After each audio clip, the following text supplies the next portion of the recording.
اس کا ترجمہ ہے ربی حبلی، اے میرے رب عطا کر مجھ کو حکمن قوت فیصلہ یا حکمت، والحقنی اور ملا دے مجھ کو بالصالحین نیک لوگوں کے ساتھ، وجعل لی اور بنا دے میرے لیے لسان صدق سچائی کی زبان، فی الآخرین پیچھے والوں میں، بعد والوں میں، وجعلنی اور بنا مجھ کو من ورثتی وارثوں میں سے جنت النعیم نعمتوں والی جنت کے، ولا تخزنی اور نہ رسوا کرنا مجھ کو یوم جس دن یبعثون وہ سب دوبارہ اٹھائے جائیں گے۔ بہت خوبصورت دعا ہے۔ ہمارا عموماً مسئلہ کیا ہے کہ ہم کسی بھی معاملے میں ڈیسیژن نہیں لے پاتے کہ ہمیں کیا کرنا چاہیے، یا لیتے بھی ہیں بعض اوقات تو صحیح نہیں لیتے۔ تو یہ حکمن حکمت بھی ہے، فیصلے کی قوت بھی ہے کہ کسی موقع پر کرنا کیا چاہیے۔ یہ بہت زبردست بات ہے۔ حضرت داؤد علیہ السلام کے بارے میں اللہ تعالیٰ فرماتے ہیں آتیناہ الحکمت وفصل الخطاب،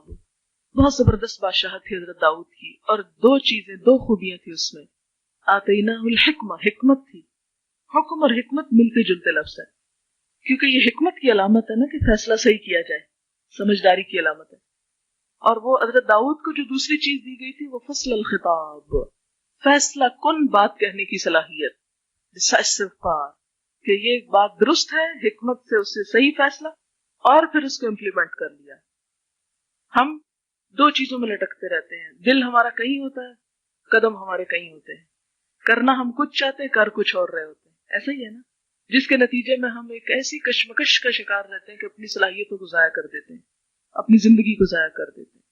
کہ انسان ایک فیصلہ کرے اور اس کے بعد اس پہ ڈٹ جائے، اور پھر قل آمنت باللہ ثم استقم، نفع ہو یا نقصان پھر اس پہ ٹھہر جائے، کیونکہ ہر چیز کا نفع فوراً نہیں سامنے آتا کہ آپ ابھی کریں اور ابھی نتیجہ نکلے تو پھر آپ کہیں میں نے صحیح کام کیا تھا، اور اگر وہ صحیح نتیجہ نہ نکلے فوراً تو آپ کہیں شاید میں نے غلط فیصلہ کیا۔ فیصلہ کر کے پچھتانا نہیں چاہیے، اور صحیح فیصلہ کرنے کی صلاحیت اللہ سے مانگ لینی چاہیے۔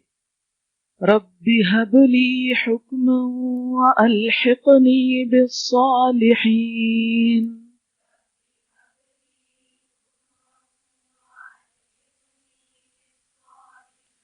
واجعل لي لسان صدق في الآخرين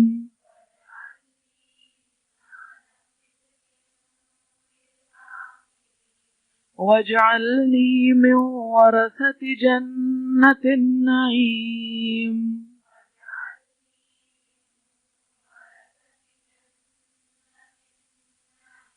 ولا تخزني يوم يبعثون